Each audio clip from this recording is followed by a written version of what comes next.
ఈరోజు ఆరాధనార్థమానానికి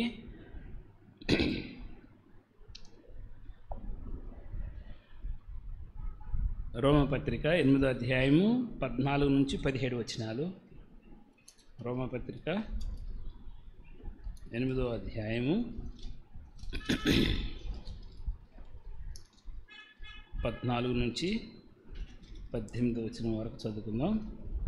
వచ్చిన వెంబడి వచ్చిన నేను 14 చదువుతారు, మీరు 15 చదువుతుంది. అట్లా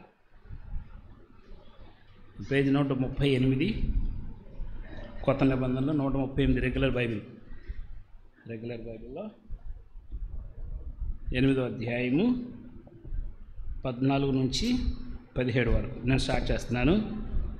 దేవుని ఆత్మచేత ఎందరూ నడిపింపబడుదురో వారందరూ దేవుని కుమారులై ఉందురు.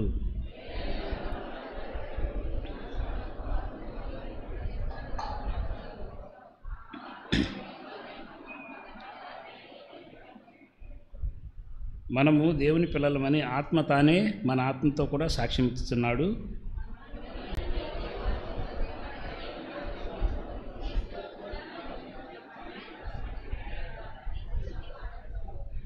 అలాగే కొలసీలకు రాసిన పత్రిక 1వ అధ్యాయము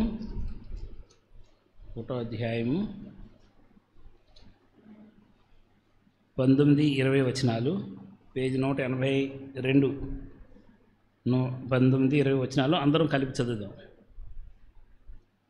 ఆయన యందు సర్వపరిపూర్ణత నివసింపవలెననియు ఆయన శిలువ రక్తం చేత సంధి చేసి ఆయన ద్వారా సమస్తమును, అవి భూలోకమందున్నవైనను పరలోకమందున్నవైనను వాటన్నిటినీ ఆయన ద్వారా తనతో సమాధానపరచుకొనవలెననియు తండ్రి అభిష్టమాయను. చిన్న ప్రార్థన చేసుకుందామండి.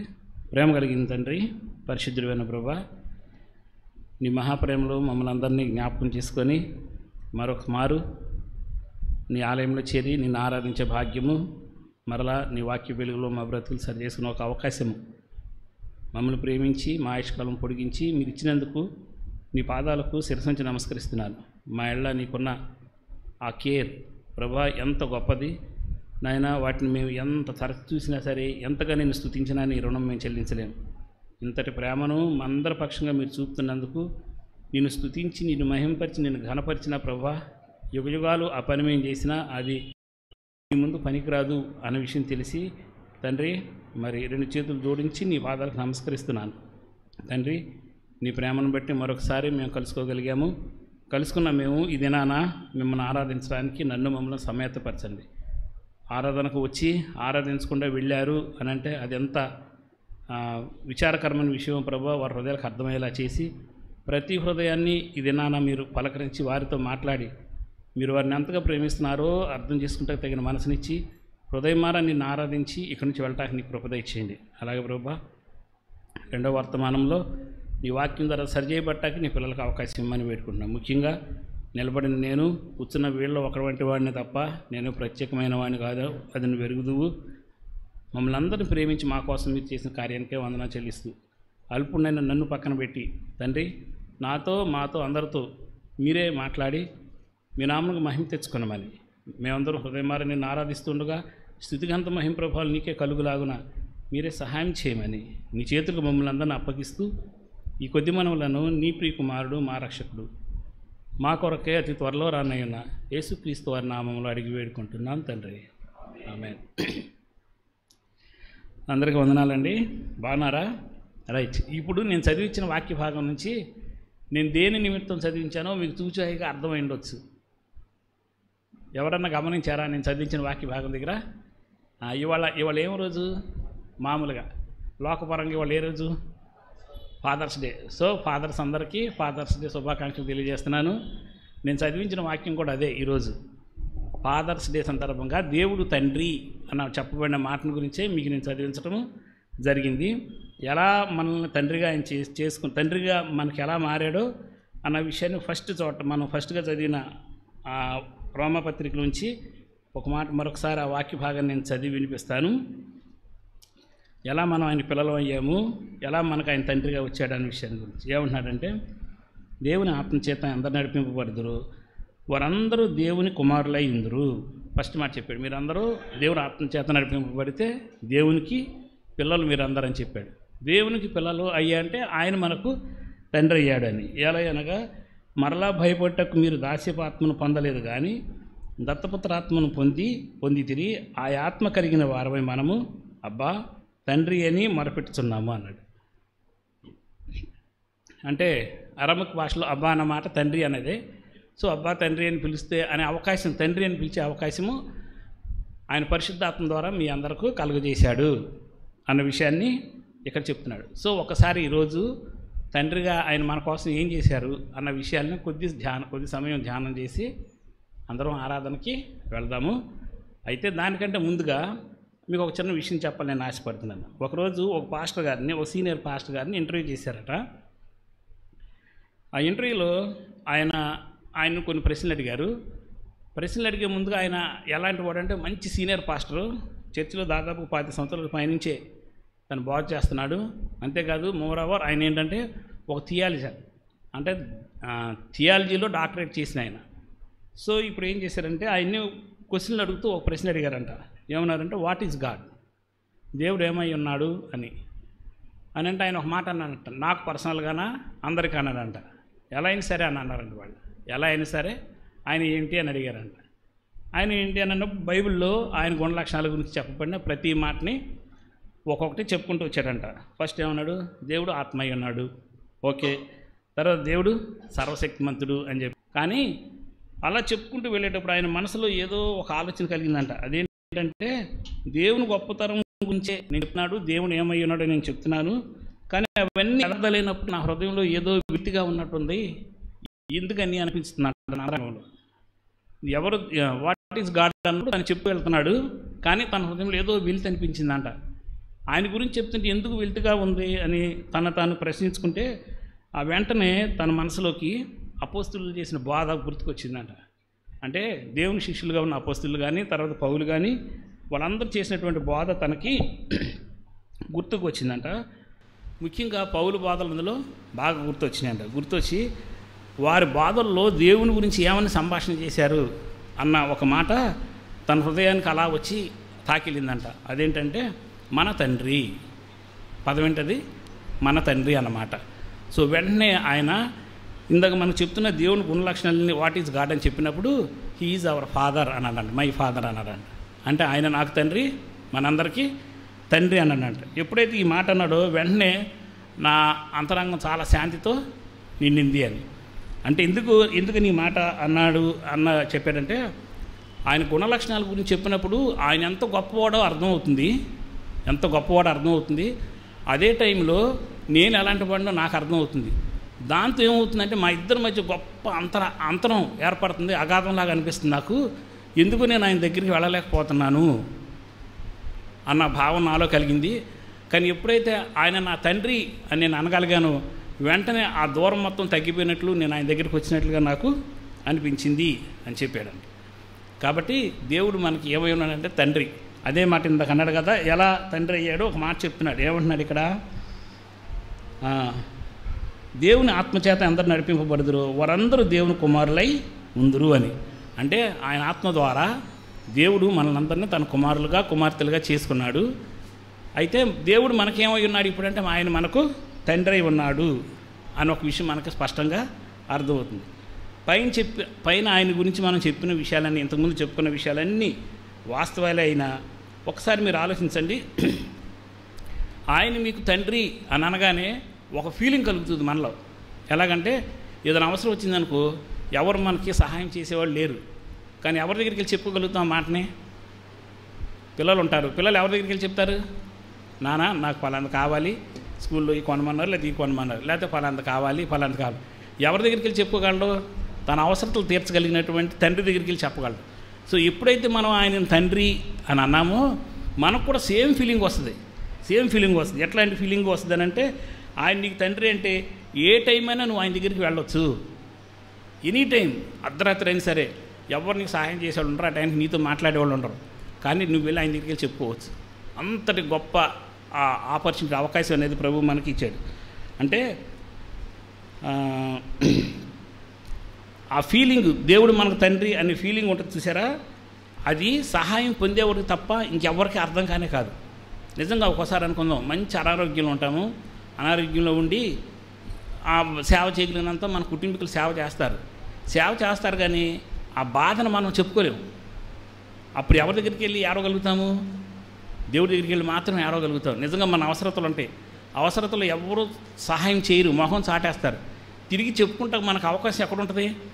తండ్రి అని ఎవరిని పిలుస్తున్నామో ఆయన దగ్గరికి వెళ్ళి మాత్రమే మనం చెప్పుకోవడానికి అవకాశం ఉంటుంది. అంటే నిజానికి ఆయన క్వాలిటీస్ని బట్టి చూస్తే, ఆయన గుణ లక్షణాలను బట్టి చూస్తే ఆయన దగ్గరికి వెళ్ళే సాహసించేంత పని ఎవరు చేయలేరు. ఎందుకంటే ఆయన ముందు నిలబడదామంటే ఆయన మహాపరిశుద్ధుడు, ఆయన ముందు నిలబడదామంటే ఆయన సత్యమై ఉన్నవాడు, ఆయన ముందు నిలబడదామంటే ఆయన గొప్ప నీతి న్యాయాలు కలిగిన దేవుడు.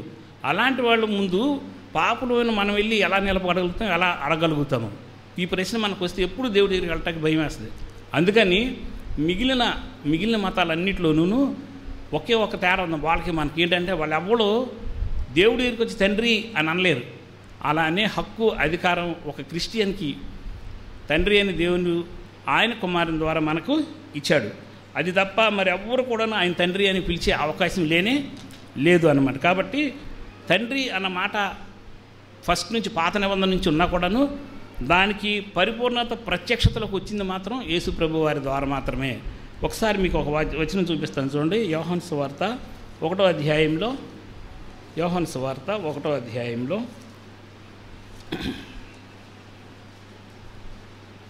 12వ వచనం దగ్గర నేను చదువుతాను. తన్ను ఎందరు అంగీకరించారో వారికందరికీ, అనగా తన నామమందు విశ్వాసముంచిన వారికి దేవుని పిల్లలగుటకు ఆయన అధికారము అనుగ్రహించెను అన్నాడు. అంటే యేసుక్రీస్తు వారి ద్వారా గనక ఎవరు దేవుడి దగ్గరికి వస్తారో వచ్చిన ప్రతి ఒక్కరికంట ఆయన నా కుమారుడు, నా కుమార్తె అని సర్టిఫై చేస్తారంట. ఆ అధికారాన్ని యేసుక్రీస్తు వారి ద్వారా ఇచ్చాడండి. అంటే పాత నిబంధన కాలంలోనే ఉంది తండ్రి అని పిలిచినటువంటి, నేను తండ్రిని అని చెప్పుకున్నట్టు మాట. మనం చూస్తే కనుక ఫస్ట్ నుంచి నిర్గమాకాండం నుంచి మలాఖీ గ్రంథం వరకు ఉన్న చోట్ల చాలా చోట్ల ఉంది. బట్ ఏంటంటే అది వాగ్దానం చేసిన తన ప్రజల వరకు ఇచ్చాడు అవకాశం, మిగిలిన వాళ్ళకి ఎవరికి ఇవ్వాలి. కానీ యేసుక్రీస్తు వారి ద్వారా సర్వలోకంలో ఉన్న సర్వ ప్రజలకు కూడా ఆయన పిల్లలయ్యే అవకాశాన్ని ఆయన కల్పించాడు. కాబట్టి ఇప్పుడు సర్వలోకంలో ప్రతి జనాంగానికి కూడా ఆయన తండ్రి అని చెప్పుకుంటా కూడా ఆయన ఇష్టపడుతున్నారు. కానీ ఎవరి ద్వారా? ఆయన కుమారుడైన యేసుక్రీస్తు వారి ద్వారా. అయితే పాత నిబంధన కాలంలో ఏ సందర్భాల్లో ఆయన తండ్రి అనిపించుకుంటానికి ఇష్టపడ్డాడో మీకు ఒక 4 విషయాలు నేను చూపిస్తాను. ఆ తర్వాత కొత్త నిబంధన నుంచి ఇప్పుడు మనం తండ్రి అనిపించుకుంటానికి ఆయన తండ్రిగా ఆయన గుణ లక్షణాలు ఏం చెప్పాడు, దాని నుంచి మనం ఎలా ఆరాధించాలన్నది మరికొన్ని విషయాలు ధ్యానం చేద్దాం. ఒకసారి పాత నిబంధనలో ఫస్ట్గా ఆయన నేను తండ్రిని అన్న సందర్భం ఎక్కడ ఇచ్చాడో ఒకసారి చూద్దాం రండి. పాత నిబంధనలో తండ్రి అనే పదం ఫస్ట్ టైము వాడింది ఎక్కడంటే నిర్గమాకాండంలోకి రండి. నిర్గమాకాండంలో 4వ అధ్యాయం దగ్గర 4వ అధ్యాయము 22, 23 వచనాలు. ఆయనకు మనకు తండ్రి అని చెప్పుకుంటానికి ఇష్టపడ్డాడు అన్న దగ్గర ఫస్ట్గా ఆయన వాడింది ఎక్కడ అని అంటే ఆ పదం నిర్గమకాండము 4వ అధ్యాయము 22, 23 వచనాలు, 47వ పేజీ రెగ్యులర్ బైబిల్లో. అప్పుడు నీవు ఫరోతో, ఇజ్రాయేలు నా కుమారుడు నా జ్యేష్ఠపుత్రుడు, నన్ను సేవించినట్లు నా కుమారుని పొమ్మని నీకు ఆజ్ఞాపించుతున్నాను అన్నాడు. అంటే ఫరోతో ఈ మాట చెప్పు వెళ్ళు అని చెప్తూ ఒక మాట అన్నాడు అని ఫస్ట్ టైం కొటేట్ చేశాడు. తను ఎన్నుకున్న తన ప్రజలను తన కోసం వాగ్దానం చేసిన భూమిలోకి పంపిస్తాను ఎవరికి అబ్రహాంతో ఎక్కడ వాగ్దానం చేశాడో ఆ వాగ్దానపు పుత్రులైనటువంటి వారందరూ ఇజ్రాయేలీలతో ఒక్క మాట చెప్తున్నాడు ఆయన. ఇజ్రాయేలీలు అందరూ నాకు ఏమై ఉన్నారన్న మాట చెప్తూ ఇదే మాటని ఎవరితో చెప్పమన్నాడు? ఒక అన్యరాజును ఫరోతో చెప్పమని అంటున్నాడు. ఏమని అంటున్నాడంటే ఇశ్రాయేలు నా కుమారుడు నా జ్యేష్ఠపుత్రుడు అన్నట్టు ఏం డిక్లేర్ చేశాడు? ఫస్ట్గా ఇజ్రాయేలీలకు నేను తండ్రిని, అతను నా జ్యేష్ఠపుత్రుడు అని ఫస్ట్ సారిగా అనౌన్స్ చేశాడు. చేసి కింద ఒక మాట అన్నాడు, నన్ను సేవించినట్లు నా కుమారుని పొమ్మని నీకు ఆజ్ఞాపించుతున్నాను. కాబట్టి వాళ్ళు నన్ను సేవించడం కోసం నా పిల్లల్ని పంపించు అని అన్నాడు. అంటే ఫస్ట్ సారిగా నేను తండ్రిని అంటే మానవులకు తండ్రిని అని డిక్లేర్ చేసిన ఫస్ట్ సందర్భం అన్నమాట. ఇది ఫస్ట్ సందర్భం నేను తండ్రిని అన్న మాటని గురించి. అయితే ఇక్కడ మొదలుపెట్టినటువంటి దేవుడు మలాకీ గ్రంథం వరకు అనేక సందర్భాల్లో తన గురించి చెప్పుకుంటూనే వెళ్ళాడు. నేను తండ్రిని, వాళ్ళు నాకు పిల్లలు అని చెప్పుకుంటూ వచ్చాడు. బట్ ఏంటంటే ద్వితీయోపదేశకాండం నుంచి మనం కొన్ని విషయాలు చూద్దాము. చూసే ముందుగా ఒక మాట మనం అర్థం చేసుకుందాం. ఏంటంటే ఆయన తండ్రిని ఆయన చెప్పుకున్నా కూడాను మీరు పాత నిబంధన మొత్తం చూసినా, అందులో ఏ ఒక్క ప్రవక్తను చూసినా, ఏ ఒక్క భక్తుని చూసినా ఎవ్వరు కూడా ఎక్కడ కూడా ఏదో ఒక్క చోట దావీదు అట్లాంటి వాళ్ళు కొటేట్ చేశారు తప్ప మిగిలిన ఎవరు కూడా తండ్రి అని కొటేట్ చేసిన సందర్భం మాత్రం, ప్రార్థన చేసిన సందర్భం మాత్రం లేదు. ఎందుకనంటే ఇజ్రాయేలీలకి ఆయన తండ్రిని అని చెప్పినప్పుడు కూడాను వాళ్ళందరికీ ఒక భయం. ఏంటంటే ఫస్ట్గా ఆయన పేరుని డిక్లేర్ చేసుకున్నప్పుడు యాహ్వే అన్న పేరుని, యోధ్హే వాహే అన్న 2 పదాలతో కలిపి యాహ్వే అన్న పేరుని డిక్లేర్ చేసుకున్నప్పుడు ఆ పేరుని పిలవటానికి కూడా ఇజ్రాయేలీలు భయపడ్డారు. పేరుని పిలవటానికి కూడా భయపడి ఈరోజు కూడా ఇజ్రాయేలీలు అంటే యేసుక్రీస్తుని అంగీకరించిన ఇజ్రాయేల్ దేశంలో ఉన్న ప్రతి ఒక్కరు కూడా ఈ రోజును కూడా అదోనాయ్ అని ఆయన పిలుస్తారు. అంతే తప్ప యావే అని పిలవటం కానీ తండ్రి అని పిలవటం అస్సలు లేనే లేదు. ఈరోజు కూడా అదోనాయ్ అని పిలుస్తారు. అదోనాయ్ అంటే లార్డ్ ఆర్ మాస్టర్, అంటే ప్రభువా లేక యజమానుడా అన్న మీనింగ్ వస్తుంది. అదే పదంతో ఈరోజు కూడా పలుకుతారండి. పాటలు రాసేటప్పుడు కూడా అదే పదంతో రాసుకుంటారండి. పాటలు రాసేటప్పుడు కూడా ఇజ్రాయేలీస్. సో అంటే ఈరోజు కూడాను ఆయన దేవుడు నేను తండ్రిని మీకు అని చెప్పుకున్న వాళ్ళు తండ్రి అని పిలిచే స్థాయిలో లేమని అనుకున్న ఉద్దేశం మీద ఆ రిలేషన్ దేవుడితో ఏర్పాటు చేసుకుంటానికి వెనకంజ వేశారు. అయితే ఇక్కడే మనం అర్థం చేసుకోవాల్సింది ఏంటంటే క్రీస్తు శకం మొదలైనప్పుడు ఒక ఆయన బయలుదేరాడు. ఆయన గలిలీ ప్రాంతం నుంచి తను బోధన చేసుకుంటూ బయలుదేరాడు. చుట్టుపక్కల ఏరియా మొత్తానికి బోధ చేస్తున్నాడు. అక్కడున్న ఇజ్రాయేలీలందరూ అప్పటి వరకు అదోనాయ్ అని పిలుస్తున్న వాళ్ళందరూ, దేవుణ్ణి ఎడంగా పెట్టి ఆయన వాక్యం వింటున్న వాళ్ళందరూ, అలాగే ఆ సునగోగులకు వెళ్ళి దేవుడు ఆలయంలోకి వెళ్ళి వాళ్ళు చెప్పే బోధలు వింటూ దేవుడి గొప్పతనాన్ని గురించి తెలుసుకుంటున్నారు తప్ప ఆయన మనకు తండ్రి అన్న ఫీలింగ్లోకి రాని వాళ్ళందరూ మొట్టమొదటిసారికి ఒక బోధ విన్నారు. ఒక ఆయన బోధ చేసుకుంటూ బయలుదేరాడు. ఆ బోధ చేసుకుంటూ ఆయన ఏమన్నాడంటే దేవుడు మనకు తండ్రి అని చెప్పాడు. దేవుడు మనకు తండ్రి అని చెప్పాడు. తండ్రి అని చెప్పి మత్తయి సువార్తలో ఆ బోధ చేసుకుంటూ వెళ్ళే ప్రతి చోట కూడా మీ తండ్రి మీ తండ్రి మీ తండ్రి అని చెప్పుకుంటూ వెళ్ళాడు. ఆయన వెంబడించిన శిష్యులకి ఇది షాక్ అయిపోయింది. ఎందుకనంటే అప్పటి వరకు అలాంటి బోధ ఎక్కడ వినలా, అలా మాట్లాడిన వారు ఎవరు లేరు. మీరు మత్తయి సువార్త 5వ అధ్యాయం నుంచి 7వ అధ్యాయం వరకు చూస్తే దాదాపుగా 15-20 సందర్భాల్లో తండ్రి మీ తండ్రి మీ తండ్రి అన్న మాటనే వాడాడు. ఎవరు? యేసుక్రీస్తు వారు ఫస్ట్గా మీ తండ్రి అని కొత్త నిబంధనలో వాడింది ఎవరంటే యేసుక్రీస్తు వారు ఒక్కలే.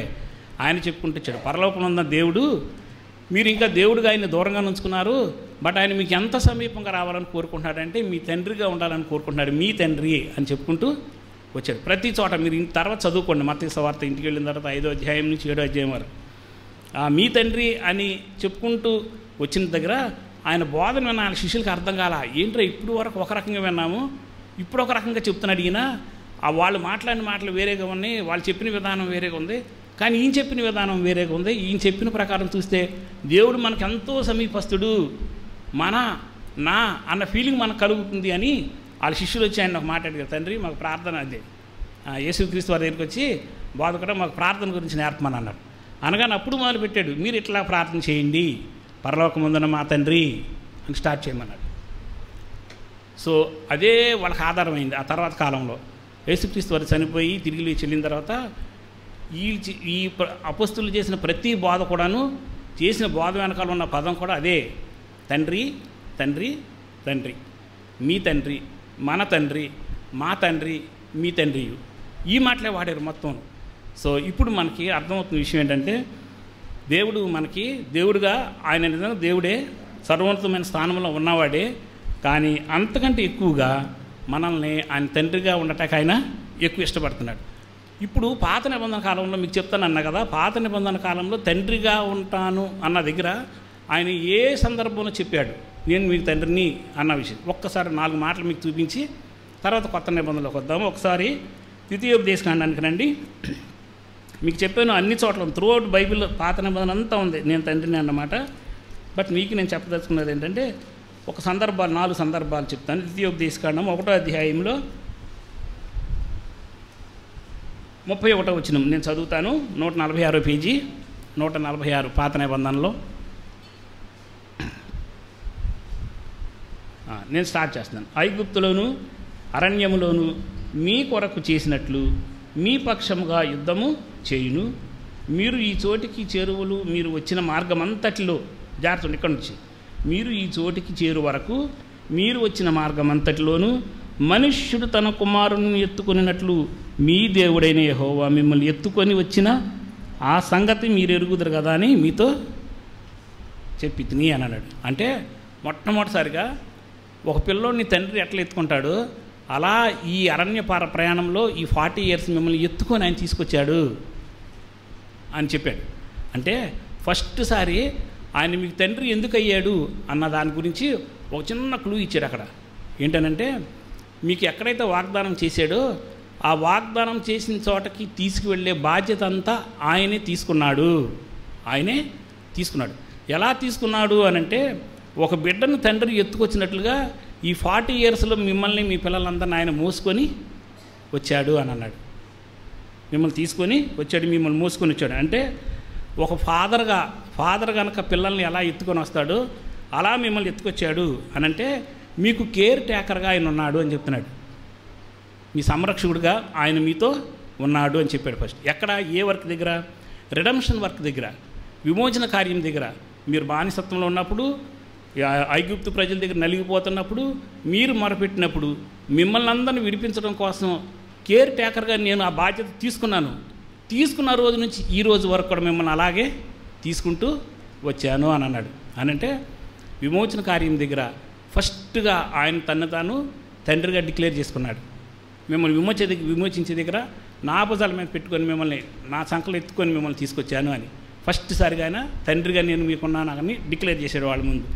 రెండో సందర్భం చూస్తే చూడండి, అదే ద్వితీయోపదేశకాండము 8వ అధ్యాయము 5వ వచనం దగ్గర, 8వ అధ్యాయము 5వ వచనం దగ్గర నేను చదువుతాను. పేజీ 153.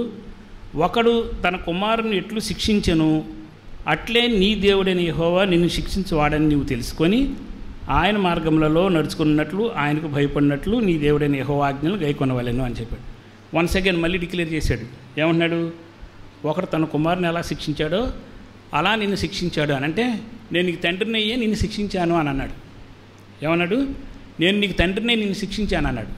ఎందుకు శిక్షించానంటే ఏ కుమారుడు చెడిపోతాం తండ్రి ఇష్టపడాడు, ఏ కుమారుడు దారి తప్పి వెళ్ళిపోవటానికి తండ్రి ఇష్టపడడు. ఎందుకంటే తనలో ప్రేమ ఉంటుంది. ఆ ప్రేమను బట్టి చెడు మార్గంలో వెళ్ళేటువంటి కుమారుని సరి చేసుకోవడం కోసం దెబ్బలు కొడతాడు. కానీ దాన్ని దెబ్బలు కొడతాడు కానీ దెబ్బలు వెనుకున్నది ఏంటంటే ఆయన ప్రేమ మాత్రమే. అదే చెప్తున్నాడు. ఏమంటాడంటే ఫస్ట్ ఏమో నీ రిడెంప్షన్ వర్క్ దగ్గర నిన్ను తీసుకున్నాను, తర్వాత నువ్వు దారి తప్పిపోయి చెడిపోతుంటే తండ్రిగా నీకు దెబ్బలు కొట్టి మరి నేను మార్గంలో నేను పెట్టుకున్నాను అని చెప్తున్నాడు.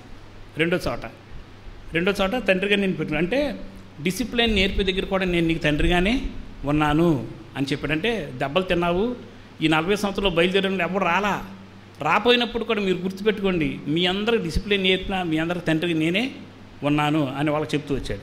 మూడో సందర్భం ఏంటంటే 14వ అధ్యాయం దగ్గర 1వ వచనంలో పేజ్ 157 మీరు మీ దేవుడైన యెహోవాకు బిడ్డలు గనుక చనిపోయిన వారెవరిని బట్టి మిమ్మల్ని మీరు కోసికొనకూడదు, మీకు అనుబొమ్మల మధ్య బోడు చేసుకొనకూడదు. ఇది అంతకుముందు మేబీ ఆ ఆచారాల్లో ఉందేమో మనకైతే తెలియదు. కానీ ఇప్పుడు మీరు ప్రభువు బిడ్డలు. ఏమంటున్నాడు? మీరు ప్రభువు బిడ్డలు కాబట్టి నేను వేరు, కాబట్టి మీరు మిమ్మల్ని మీరు సపరేట్ చేసుకోండి లోకం నుంచి అని చెప్తున్నాడు. లోకపు ఆచారాలు కానీ లోకపు వ్యవహారాలు కానీ మళ్ళీ మీ దగ్గర ఉండొద్దు, మీరు సపరేట్ చేసుకుని ఉండాలి, ఎందుకంటే నేను మీకు తండ్రిని అని చెప్తున్నాడు. ఫస్ట్ ఏం చేశాడు? మీకు కేర్ టేకర్గా ఉన్నానని చెప్పాడు. తర్వాత మిమ్మల్ని శిక్షించి మిమ్మల్ని సరైన మార్గంలో పెట్టుకుంటాక మీ తండ్రిగా మారానని చెప్పాడు. మూడోది ఏంటంటే మిమ్మల్ని మీరు సపరేట్ చేసుకునే దగ్గర కూడా నేను మీకు తండ్రిగానే ఉంటాను అన్నాడు. మీరు లోకం నుంచి వేరై ఉండాలి, లోకం నుంచి వేరై బ్రతకాలి అన్న దగ్గర కూడా మీకు నేను ఎలా ఉన్నాను? తండ్రిగానే ఉన్నాను, ఎలా బ్రతకాలో కూడా మీకు నేను బోధ చేస్తున్నాను అని చెప్పాడు. లాస్ట్ ఫైనల్ చూస్తే 32వ అధ్యాయము 5వ వచనం దగ్గర ఈ పాట రాస్తూ మోషే వాళ్ళు అందులో చెప్తారు ఒక మాట.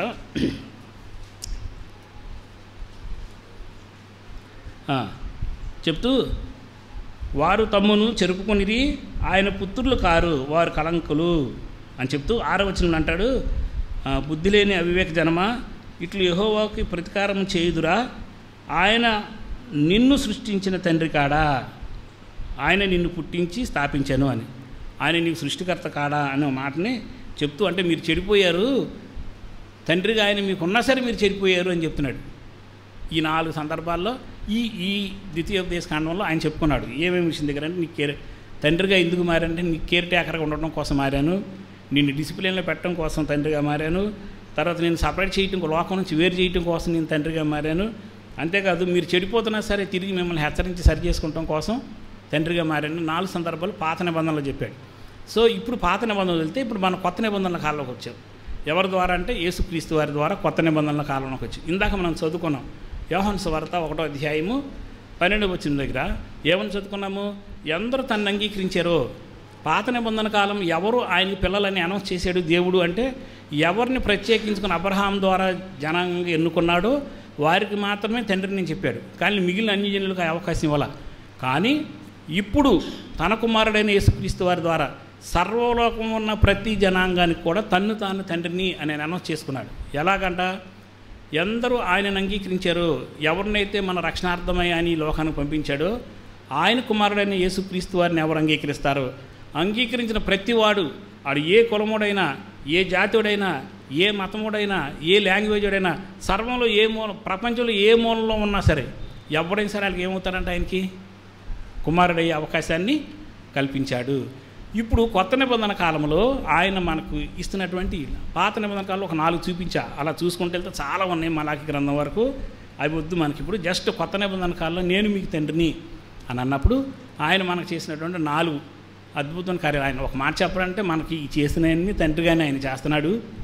అందరం ఏమనుకుంటామంటే మనం ఆయన ఆరాధన చేస్తున్నాము, ఆయనకి ఎన్ని కానుకలు ఇస్తున్నాము, అది చేస్తున్నాము, ఇది చేస్తాం అనుకుంటున్నాం. కానీ మీరు చాలా పిచ్చిగా ఆలోచిస్తున్నారు. మనమేం ఆయన చేయట్లా, ఎదురు ఆయన తండ్రిగా మనకు అన్నీ చేసి పెడుతున్నాడు. ఇది మనం అర్థం చేసుకోవాలి.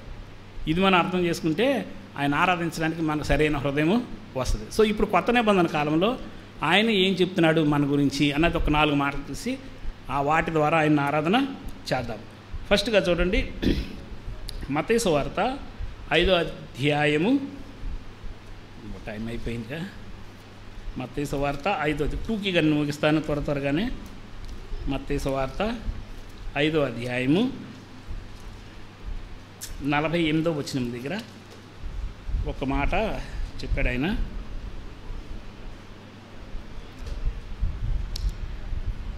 నేను చదువుతాను, వినండి. మీ పరలోకపు తండ్రి పరిపూర్ణుడు కనుక మీరును పరిపూర్ణులుగా ఉండేదారు. ఉండు అన్న ఉండేదారు, ఉండాలి అనేమో పాత నిబంధనల కాలంలో అన్నాడు. కొత్త నిబంధనల కాలంలో ఏమన్నాడు, ఆయన పరిపూర్ణ కనుక మీరు కూడా పరిపూర్ణలు అయిపోతారు అని అంటున్నాడు. ఓకే, మీ పరలోకపు తండ్రి ఏమని చెప్తున్నాడు, పరిపూర్ణుడు. పరిపూర్ణుడు అన్నప్పుడు మనం అర్థం చేసుకోవాల్సిన ఒక విషయం ఏంటంటే, పాత నిబంధన కాలం ప్రకారం చూస్తే ఆయన రోషం కలిగిన వాడు.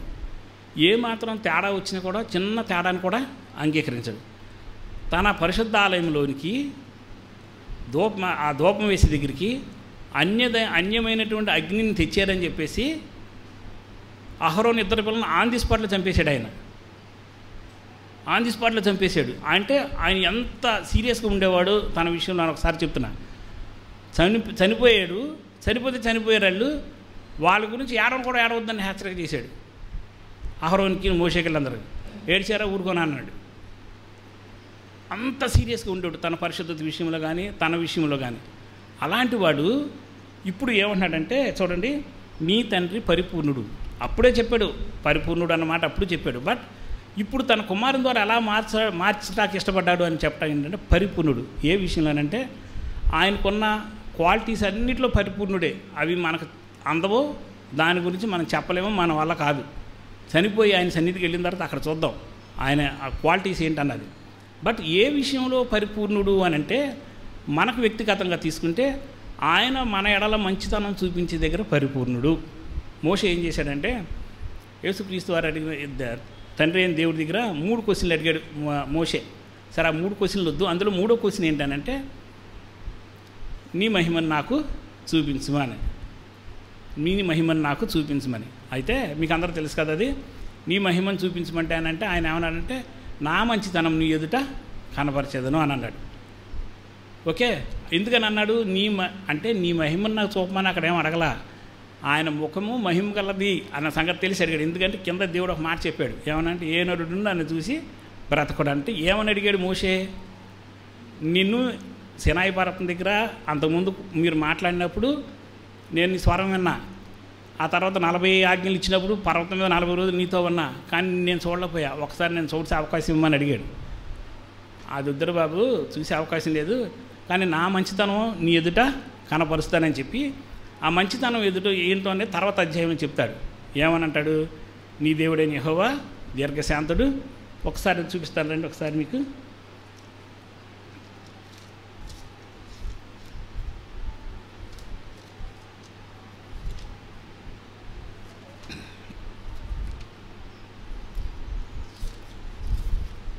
జస్ట్ అట్లా మాట చదివి వచ్చేద్దాము. 34వ అధ్యాయంలో, నిర్గమాకాండము 34వ అధ్యాయంలో ఆయన మంచితనం ఏంటో చెప్తున్నాడు. 6వ వచనం దగ్గర నుంచి, అతని ఎదుట యెహోవా అతను దాటి వెళ్ళుచు యెహోవా కనికరము, దయ, దీర్ఘశాంతము, తర్వాత విస్తారమైన కృపా సత్యములు గల దేవుడు. ఇది ఆయన మంచితనంలో గుణలక్షణాలు కొన్ని చెప్పాడు. ఇక్కడ మనకి చాలా ఉన్నాయి, కొన్ని చెప్పాడు. ఏమన్నాడు? నా మంచితనాన్ని నీకు చూపిస్తాను. మనం ఏం చదువుకున్నాం? ఆయన సంపూర్ణుడు అన్నప్పుడు మన ఎడల తన మంచితనం చూపించడం దగ్గర ఆయన సంపూర్ణుడు అని. ఆయన మంచితనంలో ఏ లక్షణాలు కొన్ని ఇక్కడ చెప్తున్నాడు. కొన్ని కనికరము, దయ, దీర్ఘశాంతము, విస్తారమైన కృప, సత్యము గల దేవుడు అని. ఇవి చూపించబట్టే ఈరోజు నువ్వు నేను ఈ చర్చిలో ఉన్నాం. నిజంగా పాత నిబంధన కాలంలో లాగా ఆయన ఉంటే ఇక్కడ రాకముందు కాదు, అక్కడ అడుగు పెట్టగానే చచ్చేవాళ్ళం అందరం కింద. కానీ ఇంత దోషులమైనా, ఇంత పాపులమైనా, ఇంత పనికిమాలిన వారైనా, ఇన్ని సంవత్సరాలు వింటున్నా కానీ మార్చుకోలేని బ్రతుకులో ఉన్నా మరలా మరలా మరలా మరలా ఆయన దగ్గర రావటానికి అవకాశం కల్పించి, మరలా మరలా ఆయన స్వరం వింటానికి అవకాశం కల్పించి తిరిగి మనం సరిచేయాలని ఇష్టపడుతున్నాడు అని అన్నాను. ఎంత కనికరం మన మీద చూపిస్తున్నాడు ఒకసారి ఆలోచించండి. ఎంత దీర్ఘశాంతాన్ని మీ ఎడలు చూపిస్తున్నాడు ఆలోచించండి. చెయ్యను అని మాట ఇచ్చి ఎన్నిసార్లు తప్పు చేసావు నువ్వు, ఇంకెప్పుడు ఆ పాపం జోలికి వెళ్ళను ప్రభు అని చెప్పి మళ్ళీ మళ్ళీ ఆ పాపంలోనే పడి ఎన్నిసార్లు ఆయన దుఃఖపెట్టావు. కానీ అదే దీర్ఘశాంతాన్ని నీ మీద నా మీద ఆయన చూపించకపోతే, అదే పరిపూర్ణుడు అన్న మాట కనుక ఆయనలో లేకపోతే మనం మిగిలేవాళ్ళం ఆ భూమి మీద, మిగిలేవాళ్ళం కాదని. ఇంకో మాట ఏమంటే విస్తారమైన కృపాసత్యములు గల దేవుడు అని కూడా చెప్పాడు. అక్కడ ముందేం చెప్పుకున్నాడు? ముందేం చెప్తున్నాడు? కనికరం ఉందంట, దయ చూపిస్తున్నాడంట. అయ్యో వీడు బలహీనులు రా అని. ఏమని చూపిస్తున్నాడు? తెలుసు మన మీద దయ పుడుతుందంట ఆయనకి. ఏమనంటే ఎందుకు వీళ్ళు ఏముందరు అలా, వీళ్ళ ఆయుష్కాలం ఆయన దృష్టి, మన ఆయుష్కాలం ఆయన దృష్టిలో చూస్తే ఆవిరిలాగా ఉంది, ఆ పొద్దున పుట్టి సాయంత్రం వాడిపోయే గడ్డిలాగా ఉంది, గడ్డి పువ్వులాగా ఉంది, ఇట్లా చెప్పుకుంటా లేడు. అసలు ఒక చోట మోషి అంటాడు, అసలు మా ఆయుష్కాలం నీది ఎదురు లేనట్టే ఉంది అని అన్నాడు. కాబట్టి ఇంత చిన్న ఆయుష్నుడి మీద నేనేం కోపం చూపించను అని చెప్పి ఆయన హృదయంలో అనుకొని ఆయన దయని మన మీద కుమ్మరించబట్టే ఇన్ని ఘోరమైన తప్పులు చేస్తున్నాయి సార్. ఇంకా మనం మిగిలిన్నాం. అంత కనికరము, అంత దయ, ఎంత దీర్ఘశాంతము, ఇన్ని తప్పులు చేస్తున్నాయి సార్. ఇంకా ఇంకా ఇంకా అవకాశం ఇచ్చి నా కొడుకు మారతాడు, నా కుమార్తె మారుతుంది, చనిపోయే ముందు నన్ను అంగీకరిస్తారని మన ఏళ్ళు అంత దీర్ఘశాంతం చూపిస్తున్నట్లు. అంతేకాకుండా వెళుతూ వెళుతూ ఇంకో మాట అన్నాడు, విస్తారమైన కృపాసత్యములు గల దేవుడు అన్నాడు. ఎంత కృపను చూపిస్తున్నాడంటే నీకు నాకు ఈ ఆలయంలోకి అడుగు పెడతాక అర్హత లేదు, లేకపోయినా ఆయన కృపను బట్టి నీకు ఆ అర్హత ఇచ్చాడు. రేపొద్దున ఆయన పరలోక రాజ్యం తీసుకెళ్ళటానికి అసలు అర్హత అనేది ఏ మానవుడికి ఉండదు వ్యక్తిగతంగా, ఆడి ప్రవర్తన బట్టి. ఎందుకంటే నీతిమంతుడు ఒక్కడో లేని డిక్లేర్ చేసి సంతకం పెట్టేశాడు ఆయన. అందరూ పాపం చేసి పనికి మళ్ళీ అయ్యారని చెప్పేసి ఒక సర్టిఫికేట్ ఇచ్చి పారేశాడు. అలాంటి వాడు దేవుడు రాజ్యానికి ఎట్లా వెళ్తాడు? అంత పరిశుద్ధుడైన దేవుడి రాజ్యంలో ఎలా ఉండగలుగుతాడు? ఇక్కడ కూడా ఉన్నది ఏంటంటే ఆయన కృపే. కాబట్టి నీ దేవుడు పరిపూర్ణుడు అంటే నీ తండ్రి పరిపూర్ణుడు అని చెప్పిన చోట ఆయన ఉద్దేశం ఏంటంటే నీ అల్ల ఎంత పరిపూర్ణమైన దీర్ఘశాంతం చూపిస్తున్నాడు, ఎంత దయను చూపిస్తున్నాడు, ఎంత కృపను చూపిస్తున్నాడు, ఎంత నీ అల్ల సహనాన్ని కలిగి ఉన్నాడు. ఇవన్నీ మన పక్షంగా చూపించబట్టే ఇంకా మనం ఆయన దగ్గరికి వచ్చి గబగబా అంత తప్పులు చేసి వచ్చి మళ్ళీ దేవుడు ఆత్మ మనతో మాట్లాడి వెళ్ళు ప్రార్థన చేసుకోవాలంటే ప్రార్థన దగ్గర వంగుంటే కన్నీళ్ళు వచ్చే ముందు తండ్రి అని కన్నీళ్ళు మోకాళ్ళ నుంచి మళ్ళీ పిలవగలుగుతున్నాను. ఆ టైంలో కూడా నిన్ను అంగీకరించడానికి ఆయన ఇష్టపడుతూనే ఉన్నాడు. కారణం ఏంటంటే నీ దేవుడు పరిపూర్ణుడు. కాబట్టి ఆయన పరిపూర్ణతను బట్టి, అంటే మన ఎళ్ళ ఆయనకున్న కనికరాన్ని బట్టి, దయని బట్టి, దీర్ఘశాంతాన్ని బట్టి, కృపను బట్టి, వీటన్నిటిని బట్టి తండ్రి నిజంగా నువ్వు తండ్రిగా నాకు లేకపోతే మరి ఏనాడు నీ దగ్గరికి నేను రాలేకపోయేవాడిని. పరిపూర్ణమైన నీ కృపకు, నీ ప్రేమకు, నీ గుణలక్షణాలన్నిటి శిరసించి నమస్కరిస్తున్నానని హృదయపూర్వకంగా ఆయన మన ఆరాధన చేద్దాం. ఓకే, రెండో మాట చూద్దాం రండి. తిమోతికి రాసిన మొదటి పత్రిక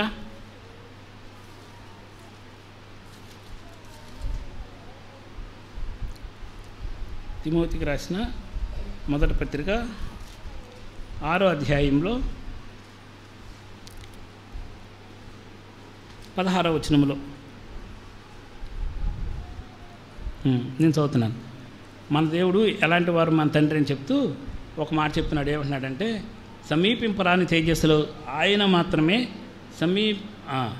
సమీపింపరాని తేజస్సులో ఆయన మాత్రమే వసించుచు అమరత్వం గలవాడై ఉన్నాడు. మనుషులలో ఎవడనూ ఆయన చూడలేదు, ఎవడనూ చూడనేరడు. ఆయనకు ఘనతయు శాశ్వతమైన ప్రభావమును కలిగిండును గాక ఆమెన్ అన్నాడు అని చెప్తూ ఆయన ఎవరో చెప్తున్నాడు. మీ తండ్రి పరిపూర్ణుడు ఫస్ట్ విషయం అయితే, రెండవది ఏంటంటే అమరత్వం కలిగిన వాడు అన్నాడు.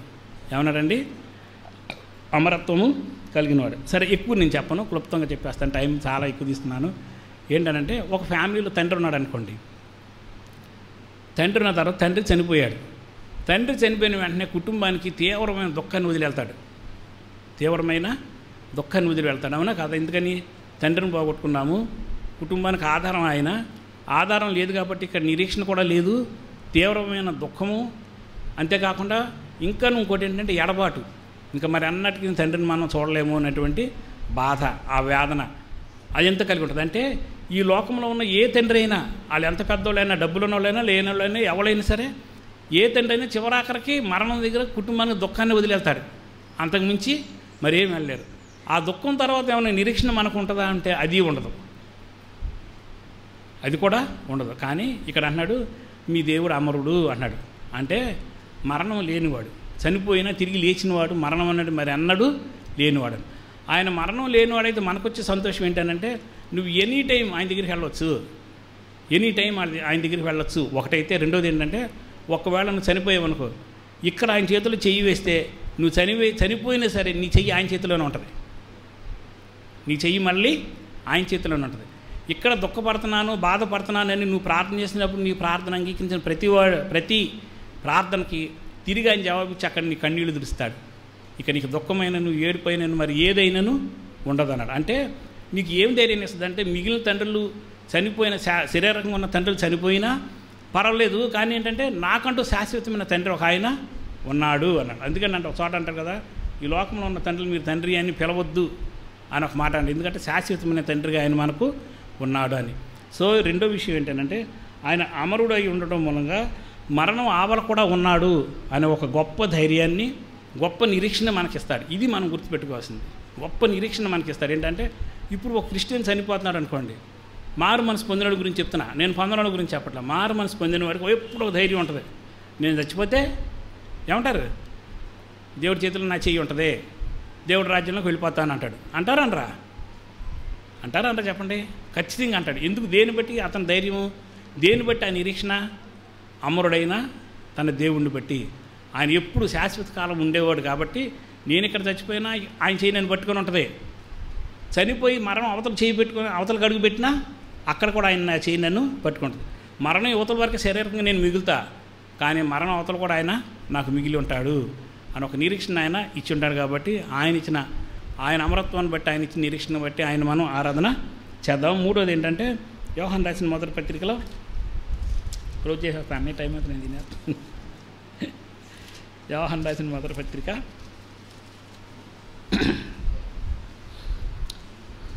4వ అధ్యాయం 16వ వచనం దగ్గర,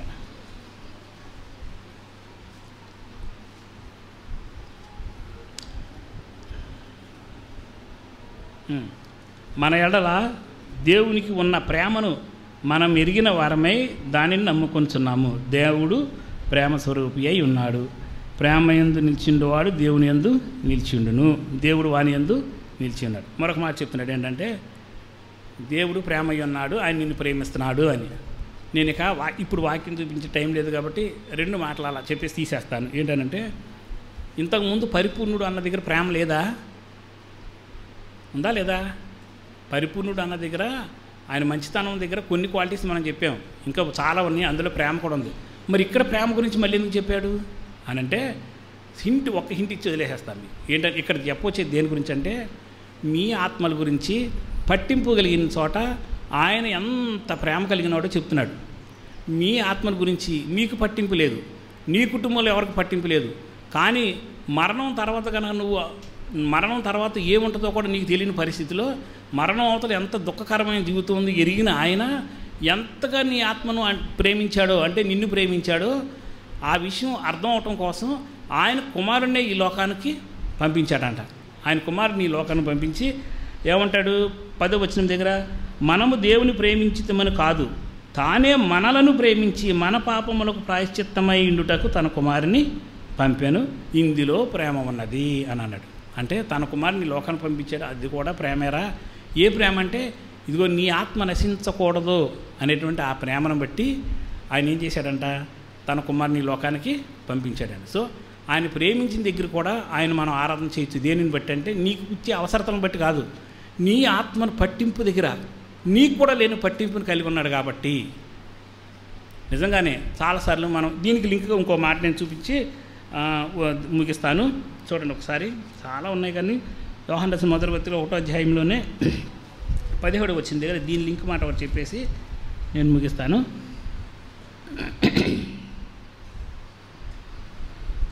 లోకమును దాని ఆశలు గతించిపోతున్నవి కానీ ఆయన చిత్తం జరిగించేవాడు నిరంతరము నిల్చున్నాను.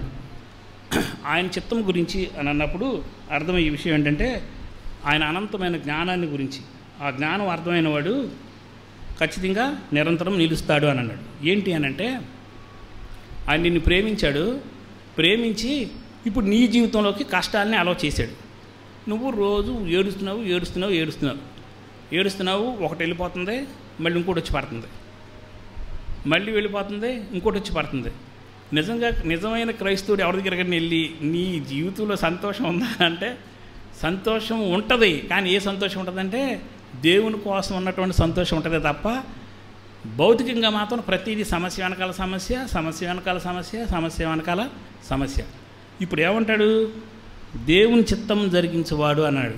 దేవుని చిత్తం ఏంటంటే, ఆ సమస్యలు నీకు ఎలా చేశాడు అన్న గ్రహింపు ఉండి ఆయన జ్ఞానాన్ని అర్థం చేసుకున్నవాడికి నిరంతరం నిలుస్తాడు అని అంటున్నాడు. ఎందుకనంటే ఈ సమస్యల దగ్గర ఆయన కోరుకునేది ఏంటంటే, ఆయన కష్టం పెట్టని, నష్టం పెట్టని, అనారోగ్యం పెట్టని, ఏది పెట్టినా, ఏది నీకు ఉత్తమము, ఏది నీ ఆత్మరక్షణకు మేలు, అది ఆయన చూసేది.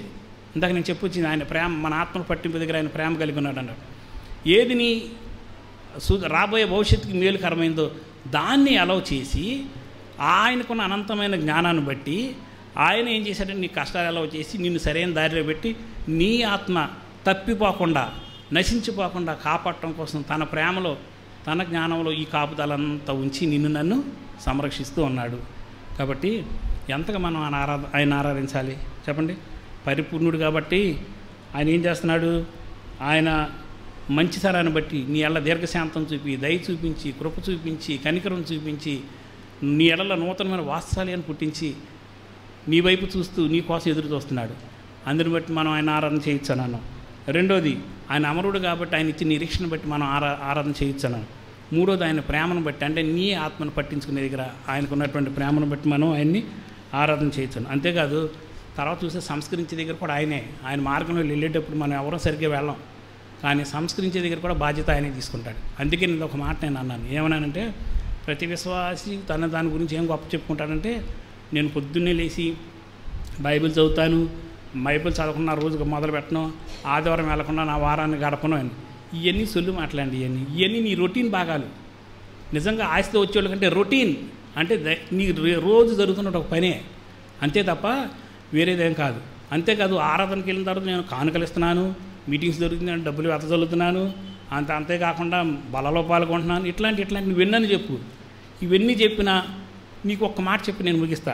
ఏంటంటే ఆయన ఎంత ప్రేమిస్తున్నాడో నీకు ఒక మాట గురించి చెప్పేటప్పుడు ఏమంటాడంటే, పాపం చేసిన ఒక వ్యక్తి దేవుడి దగ్గరికి వచ్చినప్పుడంట తను ఎంత దోషంలో ఉన్నాడు, ఎంత దుఃఖంలో ఉన్నాడు, ఎంత బాధలో ఉన్నాడో అర్థమవుతుందంట.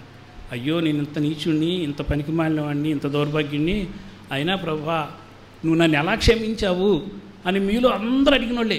అడగనోళ్ళు ఒక్కళ్ళన్నా ఉన్నారా? ఇంత పనికిమాలిన వాడిని నన్ను నువ్వు ఎట్లా క్షమించగలిగావు ప్రభు, ఎట్లా సాధ్యమైంది నీకు అని, ఎట్లా సాధ్యమైంది అందరూ అడిగినోళ్ళు. కానీ ఆయన ఒక మాట అంటాడు, ఏం తెలుసా, నువ్వన్నీ రాసుకో ఒక పేపర్ మీద, అక్కడ పెట్టుకో, ఎన్ని బుక్లు అయినా సరే, ఒక్కటొచ్చి ఒకే ఒక మాట అంటాడు, నేను నిన్ను ప్రేమిస్తున్నాను, నేను నిన్ను ప్రేమిస్తున్నాను. ఆ ఒక్క మాటలోంచి వచ్చిన ఆయన క్షమాపణ నువ్వు చేసిన దోషాలన్నింటిని, పాపాలన్నీ కొట్టేసి అవతల పడేసేస్తుందండి. తూర్పు పరమణ ఎంత ఉందో నీ పాపను అంత దూరం చేసేస్తాయి అన్నాడు. ఎంత ప్రేమించింది దేవుడు ఆయన, ఎంత మంచి తండ్రి. మీరు ఒకసారి ఆలోచించండి, ఎంత మంచి తండ్రి. అలాంటి తండ్రిని ఇక్కడికి వచ్చి మీరు ఆయన ఆరాధన చేయకుండా వెళ్తున్నారంటే నీ తండ్రికి నువ్వు ఎంత దుఃఖం కలిగిస్తున్నావు ఒకసారి ఆలోచించి హృదయపూర్వకంగా ఆయన పాదాల దగ్గరికి వచ్చి ఆయన ఆరాధన చేద్దాం.